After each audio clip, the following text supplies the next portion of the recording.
बिस्मिल्लाहिर्रहमानिर्रहीम। अस्सलाम वालेकुम students myself Faizan Ahmed. Students, हमने लास्ट वीडियो में एक्सरसाइज 2.7 कवर की थी। आज हम स्टार्ट कर रहे हैं एक्सरसाइज 2.8। एक्सरसाइज 2.8 जैसा कि आप देख सकते हैं कि सारी की सारी वर्ड प्रॉब्लम्स के ऊपर कंसिस्ट करती है। सारी की सारी प्रॉब्लम्स कैसी हैं स्टूडेंट्स? वर्ड प्रॉब्लम्स हैं। ठीक है, अब हम one by one in questions को देखेंगे। तो चलें स्टार्ट करते हैं। इस एक्सरसाइज को स्टार्ट करने से पहले स्टूडेंट्स इसकी कुछ एक इम्पॉर्टेंट पॉइंट्स हैं, वो आप नोट डाउन कर लें। ठीक है, उनमें सबसे पहले ये साथ साथ नोट डाउन करें। ये वो बातें हैं जो इस पूरी एक्सरसाइज में क्वेश्चंस को सॉल्व करने में हमारे लिए हेल्पफुल होंगी। Important points. सबसे पहली बात आप ये नोट करें कि जो वर्ड सम है, सम या मोर देन, सम लिखा हो या मोर देन लिखा हो, तो स्टूडेंट्स इसका मीनिंग होता है कि हम प्लस करेंगे। प्लस की बात हो रही है। ठीक है, सम या फिर मोर देन, इन दोनों वर्ड्स का मीनिंग क्या होता है? सम करना। सेकंड, इसी तरह से अगर डिफरेंस का वर्ड हो, डिफरेंस या फिर लेस देन या फिर डिफ़र बाय, इन तीनों में से कोई भी वर्ड आ जाए स्टूडेंट्स, तो इसका मीनिंग होता है कि हम सब्ट्रैक्ट करेंगे। क्या करेंगे? सब्ट्रैक्ट करेंगे। थर्ड बात सुने, ये साथ साथ नोट डाउन करें। प्रोडक्ट का वर्ड आ जाए, प्रोडक्ट या फिर टाइम्स का वर्ड आ जाए, इसका मीनिंग होता है मल्टीप्लाई। इसका मीनिंग क्या होता है? मल्टीप्लाई। ठीक है स्टूडेंट्स, प्रोडक्ट आ जाएगा, टाइम्स आ जाए, इसका मीनिंग होता है मल्टीप्लाई। डिफरेंस आ जाए, लेस देन आ जाएगा, डिफर बाय आ जाए, इसका मीनिंग होता है माइनस। सम आ जाए या मोर देन आ जाए, इसका मीनिंग होता है प्लस। उसके बाद आगे सुने,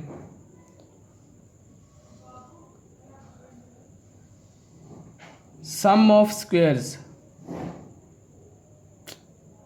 सम ऑफ स्क्वेयर्स का मीनिंग होता है स्टूडेंट्स कि आपने स्क्वेयर्स करना है और स्क्वेयर्स करके उनको प्लस कर देना है। ठीक है, ये मीनिंग होता है सम ऑफ स्क्वेयर्स का, यानी कि स्क्वेयर्स का सम।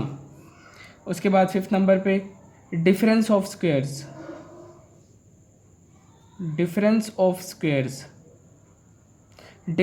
स्क्वेयर्स का मतलब होता है कि स्क्वेयर्स को माइनस करना। स्क्वेयर्स को क्या करना? माइनस करना। डिफरेंस ऑफ स्क्वेयर्स का मीनिंग होता है। सिक्स नंबर पे इज़ का मीनिंग होता है बच्चों वर्ड प्रॉब्लम्स में is equal to. Word problems में इज़ का मीनिंग क्या होता है? Is equal to. ठीक है, यहाँ तक। लास्ट बात सुने,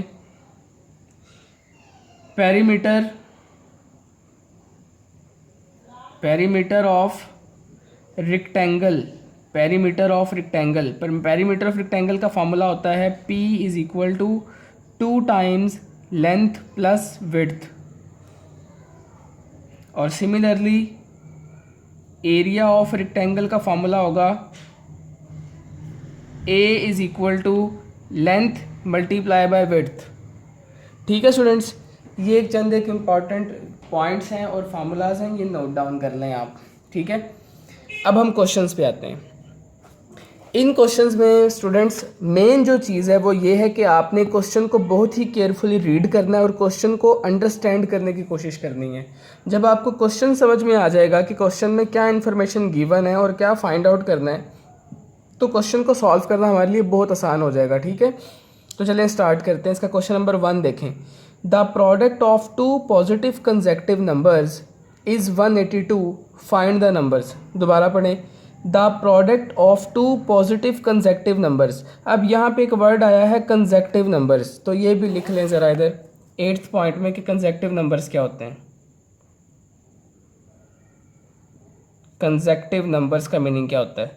कंसेक्टिव नंबर्स का मीनिंग होता है स्टूडेंट्स ऐसे नंबर्स जो बिल्कुल साथ साथ हों। ठीक है, यानी कि जिसमें सिर्फ 1 का डिफरेंस हो। जैसे 5, 6 ये कंसेक्टिव नंबर्स हैं। इसी तरह से 13, 14 ये दोनों भी कंसेक्टिव नंबर्स हैं। तो बात समझ में आई? कंसेक्टिव नंबर्स कौन से होते हैं? जो बिल्कुल जस्ट एक दूसरे के बाद में आए, जिनमें 1 का डिफरेंस हो। कितने का डिफरेंस हो? 1 का डिफरेंस हो। ठीक है, उन नंबर्स को कहा जाता है कंसेक्टिव नंबर्स। तो अगर हम जनरली बात करें तो अगर एक नंबर मेरे पास x है तो इसका कंसेक्टिव नंबर क्या हो जाएगा, ऑफ कोर्स वो x+1 हो जाएगा। ठीक है, अगर एक नंबर x है तो जस्ट उसका कंसेक्टिव नंबर क्या होगा, x+1, यानी कि उससे जस्ट एक ज़्यादा। यानी कि जैसे मैंने अभी आपको एग्जांपल दी कि अगर एक नंबर 13 है तो दूसरा नंबर क्या होगा, 13+1 यानी कि 14 होगा। ठीक है, इसी तरह से अगर एक नंबर 5 है तो 5 का कंसेक्टिव नंबर क्या हो जाएगा, 5+1 यानी कि 6। क्लियर, कंसेक्टिव नंबर का मीनिंग समझ में आ गया। अब क्वेश्चन की मैं स्टेटमेंट नोट डाउन कर रहा हूँ, फिर हम इसको सॉल्व करेंगे। क्वेश्चन नंबर 1 की स्टेटमेंट है,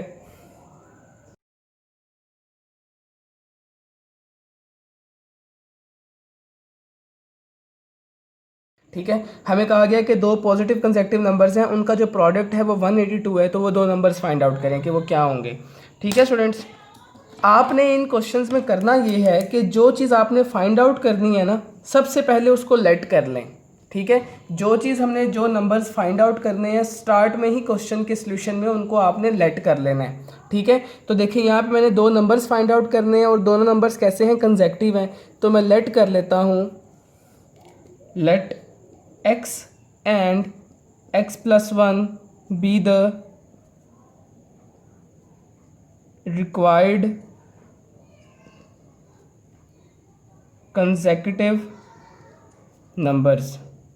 ठीक है स्टूडेंट्स, क्या किया हमने लेट कर लिया कि x and x+1 be the required consecutive numbers, कि ये दो रिक्वायर्ड कंसेक्टिव नंबर्स हैं। अब आपने क्वेश्चन को रीड करना है दोबारा से बड़ी ही केयरफुली, और क्वेश्चन को रीड करते दौरान ही साथ साथ ही इक्वेशन बनाते जानी है। ठीक है, वो किस तरह देखें। अब क्वेश्चन है द प्रोडक्ट ऑफ, प्रोडक्ट का मीनिंग क्या है बच्चों, ऊपर मैंने भी बताया था प्रोडक्ट का मीनिंग है मल्टीप्लाई, यानी कि आपने मल्टीप्लाई करना है। द प्रोडक्ट ऑफ, प्रोडक्ट का वर्ड आया तो अब आप लिखेंगे, उससे पहले लिखें according to given condition, according to given condition. अब देखिए इधर वर्ड आया प्रोडक्ट, प्रोडक्ट का मीनिंग होता है मल्टीप्लाई, तो आप यहाँ पे मल्टीप्लाई का साइन लगा लें, लगा लिया। अब आगे देखें, product of two positive consecutive numbers. अब वो पॉजिटिव कंसेक्टिव नंबर्स क्या लेट किए थे हमने, x और x+1, यानी कि इन दोनों का प्रोडक्ट, तो हम मल्टीप्लाई के एक तरफ x लिख देंगे और एक तरफ x+1 लिख देंगे। ठीक, आगे पढ़े, the product of two positive consecutive numbers is आ गया, इज का मतलब क्या होता है, इज इक्वल टू, तो अब इज इक्वल टू का साइन लगाएं। इज 182, तो इज के बाद आ गया, इज इक्वल टू के बाद आ गया 182। ठीक है स्टूडेंट्स, इस तरह से आपने इक्वेशन को बिल्ड करना है, क्वेश्चन को रीड करना है साथ साथ केयरफुली, और उसके अकॉर्डिंग आपने वर्किंग करते चली जानी है, तो आपके पास एक इक्वेशन बन जाएगी एट द एंड।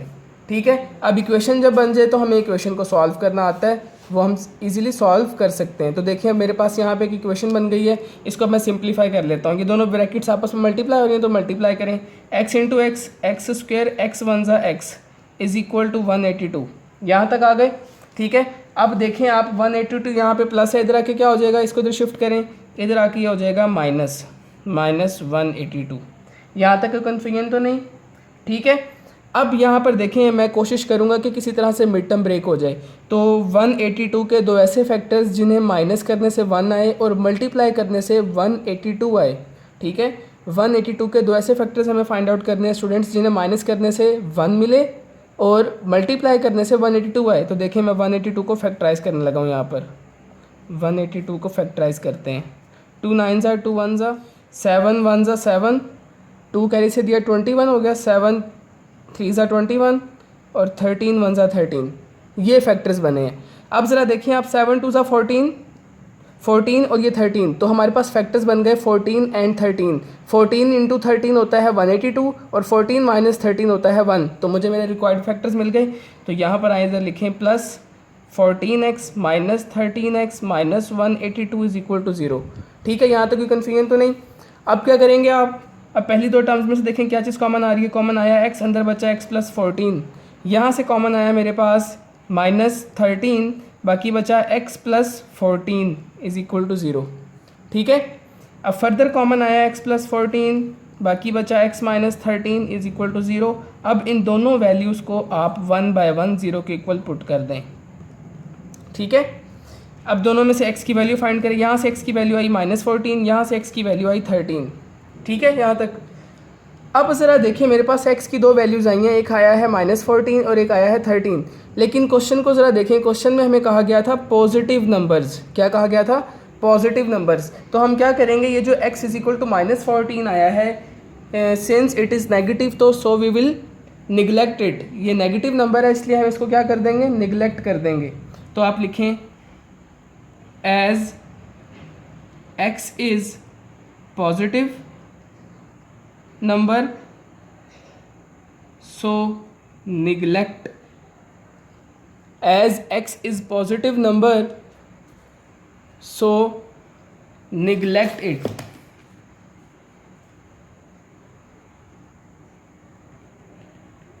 हमने इस नंबर को क्या कर दिया, -14 को निगलेक्ट कर दिया और हमारे पास हमारा आंसर कितना आ गया, x इज इक्वल टू 13 एक वैल्यू आ गई। ठीक है, हमारे पास x की वैल्यू कितनी आ गई, 13। लेकिन देखिए हमने फाइंड क्या करना था, हमने तो वो नंबर्स फाइंड करने थे ना, x और x+1। तो अब हम एंड पे लिखेंगे हेंस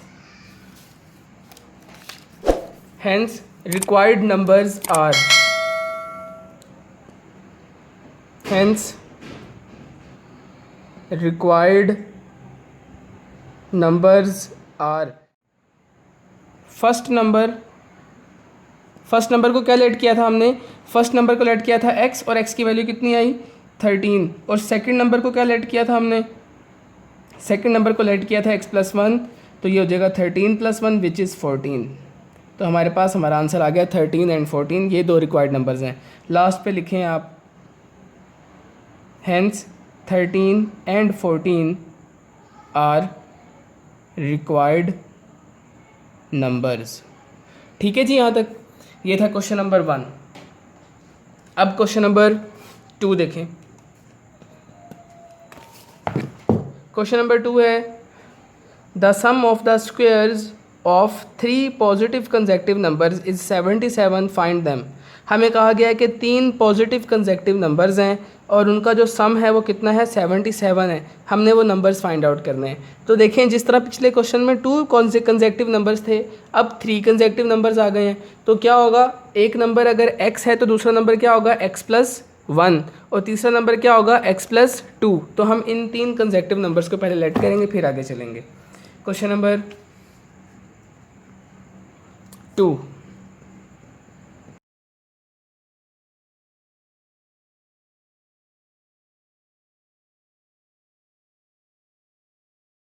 जी देखें क्वेश्चन है the sum of the squares of 3 positive consecutive numbers is 77, find them. तो पहले मैं लेट कर लेता हूँ, let x+1 and x+2 be the required positive consecutive numbers. हमने सपोज कर लिया कि ये जो 3 हैं ये रिक्वायर्ड कंसेक्यूटिव नंबर्स हैं। अब हमने क्या करना है, अब क्वेश्चन के अकॉर्डिंग जो कंडीशन है हम उसके अकॉर्डिंग सॉल्व करेंगे। तो लिखें according to given condition, according to given condition ये गिवन है सम ऑफ स्क्वायर्स। तो सम ऑफ स्क्वायर्स का वर्ड आया बच्चों, सम ऑफ स्क्वायर्स। तो मैंने आपको बताया था कि सम ऑफ स्क्वायर्स का मीनिंग होता है, सम ऑफ स्क्वायर्स का मीनिंग होता है कि आपने स्क्वायर्स करके वैल्यूज़ को प्लस कर देना है। तो वही काम हम यहाँ पर भी करेंगे। ठीक है, तो क्या बनेगा, वो हो जाएगा 3 नंबर्स है ना मेरे पास, तो मैं 3 ब्रैकेट्स का स्क्वायर करके उनको आपस में सम करने लगा हूँ। ठीक है, अब देखें the sum of the squares of 3 positive consecutive numbers is 77। Is का मतलब क्या होता है, इज़ इक्वल टू, और 77 यहाँ पर आ गया। ठीक है, अब इसमें वैल्यूज रखें। पहली वैल्यू क्या लेट की थी हमने, x, तो यहाँ पे x आया। दूसरी का लेट की है x+1 और थर्ड का लेट की है x+2। ठीक है जी, अब आप सिंपल क्या करें, आपके पास एक इक्वेशन बन गई है, आप इसको सिंप्लीफाई कर लें। यहाँ पे तीनों स्क्वायर्स को ओपन करेंगे, हो जाएगा x², इसका स्क्वायर ओपन किया तो a² + b² + 2ab, इसका स्क्वायर ओपन किया तो a² + b² + 2ab is equal to 77। यहाँ तक आ गए। हमने a + b का स्क्वायर ओपन किया स्टूडेंट्स। अब जो लाइक टर्म्स हैं उन्हें सिंप्लीफाई कर लें आप। x² + x² + x² कितना हो गया, 3x²। अब सिमिलरली 2x + 4x 6x। ठीक है, यहाँ तक 1 + 4 इज़ 5 और ये जो 77 यहाँ प्लस है इधर आके माइनस कर दें, आप इधर 0 बना लें। ठीक है यहाँ तक। अब आप क्या करेंगे, 3x² plus 6x plus minus minus 77 में से 5 माइनस हुए तो -72 इज़ इक्वल टू 0। यहाँ तक आगे कोई कन्फ्यूजन तो नहीं है। अब आप ज़रा देखें, यहाँ से 3 कॉमन आ रहा है इस पूरी इक्वेशन में से, मैं 3 कॉमन निकाल लेता हूँ, अंदर बचेगा x² plus 2x minus 24 is equal to 0। 3 यहाँ मल्टीप्लाई उधर जाके डिवाइड होकर 0 हो गया, बचा हमारे पास x² plus 2x minus 24 is equal to 0। ठीक है जी। अब ये क्वाड्रेटिक इक्वेशन है। अब यहाँ पे चेक करें मिड टर्म ब्रेक हो रही है या नहीं। 24 कैसे फैक्टर जिन्हें माइनस करने से 2 आए, कौन कौन से होंगे, 6 4 जार, ठीक है। तो 6 और 4 बना, 6x minus 4x minus 24 is equal to 0। पहली दो टर्म्स में से x कॉमन आया, अंदर बचा x प्लस 6, इन दो में से -4 कॉमन आया, अंदर बचा x plus 6 is equal to 0। Further common आया students x plus 6 into x minus 4 is equal to 0। यहाँ तक आ गए, ठीक है। अब आगे देखें ज़रा, आगे क्या होगा, दोनों वैल्यूज़ को 1 बाय 1 0 के इक्वल पुट कर दें। इसको भी 0 के इक्वल पुट कर दिया, इसको भी 0 के इक्वल पुट कर दिया। यहाँ से x की वैल्यू कितनी आई, -6, और यहाँ से x की वैल्यू कितनी आई स्टूडेंट्स, +4। अब क्वेश्चन में अगेन हमें कहा गया था पॉजिटिव नंबर, पॉजिटिव का वर्ड है यहाँ पर, तो इसका मतलब ये कि हम सिर्फ पॉजिटिव की वैल्यू टेक करेंगे, नेगेटिव वाली वैल्यू को निगलेक्ट कर देंगे। तो यहाँ पर तो x की वैल्यू आई है -6, तो आप लिखें since x is positive so neglect it. हमने इसको निगलेक्ट कर दिया, -6 को हम टेक नहीं करेंगे। हमारा आंसर जो है वो 4 है। अब देखें, अब हमने लेट किए थे नंबर्स x, x+1, x+2। अब इस x की x इज इक्वल टू 4 को इन तीनों में पुट कर दें, आपके पास वो नंबर्स आ जाएंगे ना। Hence first number is equal to, first number का लेट किया था हमने x, और x की वैल्यू कितनी आई, 4। अब सेकंड नंबर क्या लेट किया था बच्चों हमने, x+1, x की वैल्यू है 4, 4+1 विच इज़ 5। थर्ड नंबर हमने लेट किया था x+2, तो x+2, x की वैल्यू रखें 4+2 विच इज़ 6। तो हमारे पास जो आंसर आया वो आ गया 4, 5 एंड 6। ये हमारे रिक्वायर्ड नंबर्स हैं। ठीक है स्टूडेंट्स, बात समझ में आ गई। तो इस तरह से हमने क्वेश्चन नंबर 2 को भी सॉल्व कर लिया। तकरीबन क्वेश्चन नंबर 1 और 2 सिमिलर थे, ठीक है ना स्टूडेंट्स। इसके अंदर मेन चीज़ जो है वो वही है, आपने नोटिस किया होगा कि पहले क्वेश्चन को अच्छी तरह से रीड करें, उसको अंडरस्टैंड करें, अंडरस्टैंड करने के बाद जो चीज़ फाइंड आउट करने के लिए कही गई है उसको स्टार्ट में ही लेट कर लें, ठीक है। लेट करने के बाद अकॉर्डिंग टू गिवन कंडीशन, जो कंडीशन क्वेश्चन में गिवन है उसको अप्लाई करें और इक्वेशंस बना लें। इक्वेशन बनाने के बाद उसको सिंप्लीफाई कर लें, ठीक है। तो ये था क्वेश्चन नंबर 1 और 2। अब हम आगे चल रहे हैं, आगे देखें question number 3। The sum of 5 times a number and the square of the number is 204. Find the number। ठीक है, अब इस क्वेश्चन को देखें।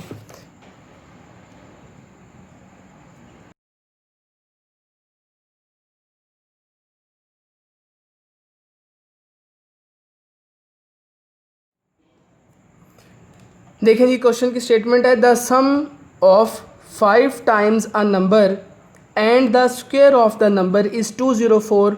Find the number. हमने वो नंबर फाइंड आउट करना है जिसके 5 टाइम्स और उसके स्क्वायर का जो सम है वो 204 के इक्वल है। तो चलिए स्टार्ट करते हैं। किस तरह करेंगे, मैंने आपको बताया कि जो चीज़ आपने फाइंड करनी है सबसे पहले उसको लेट करें। लेट, मैंने नंबर फाइंड आउट करना है, एक ही नंबर है तो मैं लेट कर लेता हूँ। Let x be the required number. Let x be the required number according to given condition। according to given condition। अब कंडीशन क्या है, क्वेश्चन को मैं रीड करूंगा, ठीक है, आप भी क्वेश्चन को रीड करें और उसके साथ साथ इक्वेशन बनाते जाएं। क्वेश्चन में लिखा है द सम ऑफ का मीनिंग क्या होता है कि प्लस करना है। क्या करना है, प्लस। तो मैंने प्लस का साइन लगा दिया। आगे चलें। The sum of 5 times a number 5 times a number. 5 times का मतलब क्या है? टाइम्स का मतलब मैंने आपको बताया था मल्टीप्लाई। तो 5 टाइम्स का मतलब 5 को मल्टीप्लाई करना है किससे? अ नंबर से। तो 5 टाइम्स अ नंबर मतलब हो जाएगा 5x। क्या मीनिंग हो गया 5 टाइम्स अ नंबर का? 5x। अब आगे चलें। And the square of the number.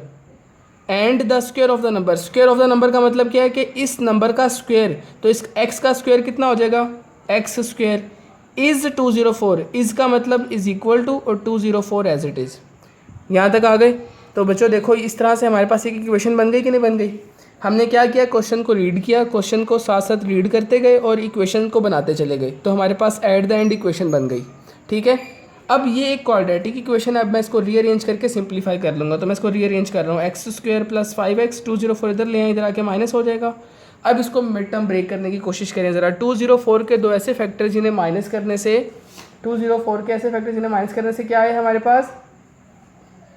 5 आए, और मल्टीप्लाई करें तो 204 आए। तो चलें 204 को फैक्टराइज करते हैं।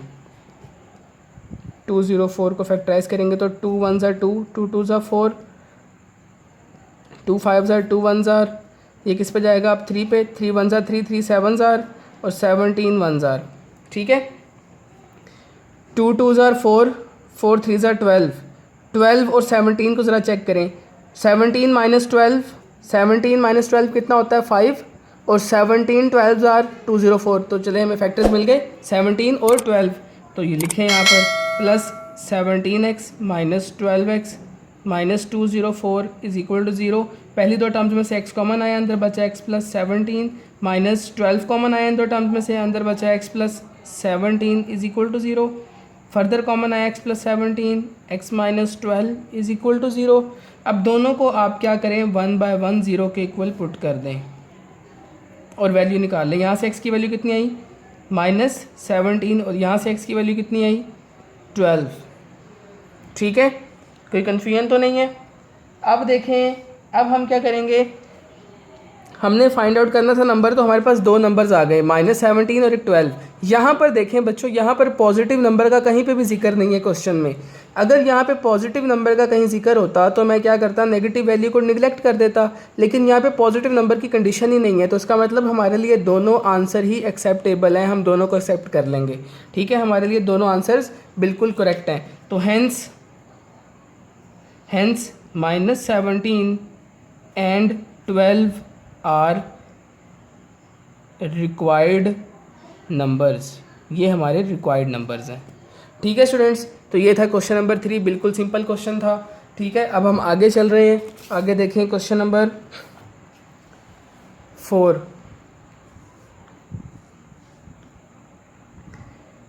क्वेश्चन नंबर 4 से पहले मैं आपको 5 करवा रहा हूँ। The difference of a number and it's reciprocal is 15/4, find the number. Question मैं नोट डाउन करता हूँ पहले।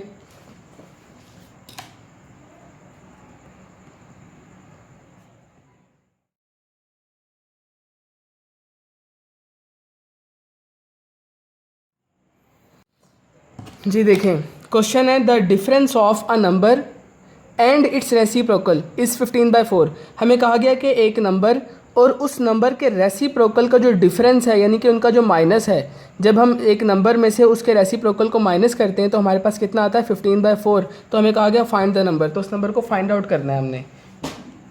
तो क्या करेंगे?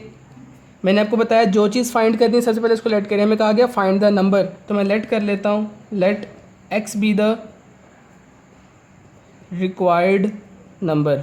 हमने सपोज कर लिया कि जो रिक्वायर्ड नंबर है वो x है। अब हम कंडीशन अप्लाई करेंगे और इक्वेशन बनाएंगे। तो हम लिखेंगे according to given condition.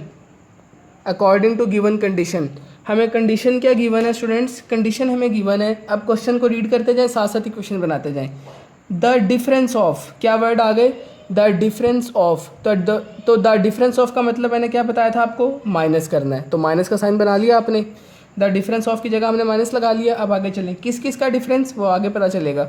A number and it's reciprocal, यानी कि नंबर और उसके रेसिप्रोकल का डिफरेंस। तो हमने नंबर का लेट किया था x, तो एक तरफ आप x लिखें और x का रेसिप्रोकल क्या होता है आप सब जानते हैं। रेसिप्रोकल निकालने के लिए हम क्या करते हैं, उस नंबर को 1 के डिनोमिनेटर में शिफ्ट कर देते हैं, ठीक है। जैसे अगर एक नंबर 2 है हमारे पास 2, तो इसका रेसिप्रोकल क्या हो जाएगा, इसका रेसिप्रोकल हो जाएगा 1/2। अगर एक नंबर x है तो उसका रेसिप्रोकल क्या हो जाएगा 1/x। तो x इसका रेसिप्रोकल क्या होगा 1/x, ठीक है। The difference of a number and it's reciprocal यहाँ तक लिख चुके।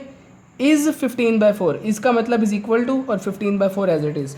यहाँ तक आगे स्टूडेंट्स। अब आप सिंपल ये एक इक्वेशन बन गई है। अब क्या करेंगे, बहुत ही सिंपल ऐसे आगे इधर एलसीएम ले लें। एलसीएम कितना आएगा, x एलसीएम आया x into x square minus 1 is equal to 15/4, ठीक है जी। यहाँ तक कोई कन्फ्यूजन तो नहीं। अब आप क्या करें, सिंपली क्रॉस मल्टीप्लाई कर दें इन्हें, ठीक है। क्रॉस मल्टीप्लाई करें तो 4 into x square minus 1 15 into x, 4 को अंदर ले जाएं 4x square minus 4 is equal to 15x। यहाँ तक आ गए। अब 15x यहाँ पे प्लस है, इधर शिफ्ट करें, इधर आके क्या हो जाएगा माइनस, तो ये बन जाएगा 4x square minus 15x minus 4 is equal to 0, ठीक है। कोई कन्फ्यूजन तो नहीं। अब देखें ये क्वाड्रेटिक इक्वेशन बन गई है, इसकी मिड टर्म ब्रेक करने की कोशिश करते हैं। अब 4 4 ज़ा 16, 16 कैसे फैक्टर जिन्हें माइनस करने से 15 आए, तो 16 1 ज़ार 16, 16 और 1 ये दो फैक्टर मिल गए कि नहीं। 16 में से 1 को माइनस करेंगे तो 15 आएगा और मल्टीप्लाई करेंगे तो 16 आएगा, ठीक है। तो मेरे पास फैक्टर क्या बने 16 एंड 1, तो 4x square minus 16x plus x minus 4 is equal to 0। यहाँ तक आ गए। अब आप कॉमन निकालें और आंसर निकाल लें अपना।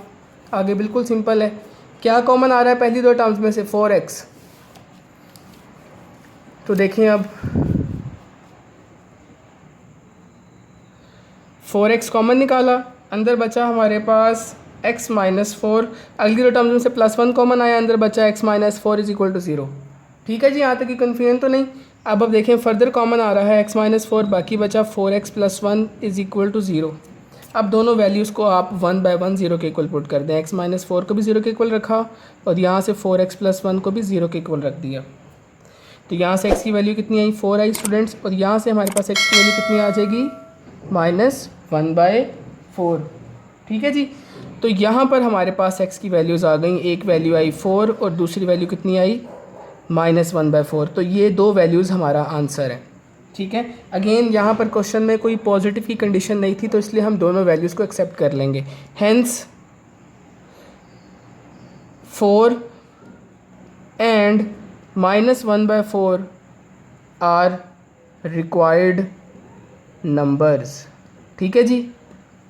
ये था क्वेश्चन नंबर 5, बिल्कुल ही सिंपल क्वेश्चन था, ठीक है स्टूडेंट्स। अब इसका जो क्वेश्चन नंबर 4 है वो आप खुद से ट्राई करें, बिल्कुल सिंपल है। आपने उन्हीं बातों को फॉलो करना जो मैंने स्टार्ट में बताई थी, ठीक है। उससे करेंगे तो क्वेश्चन इजीली आपसे सॉल्व हो जाएगा।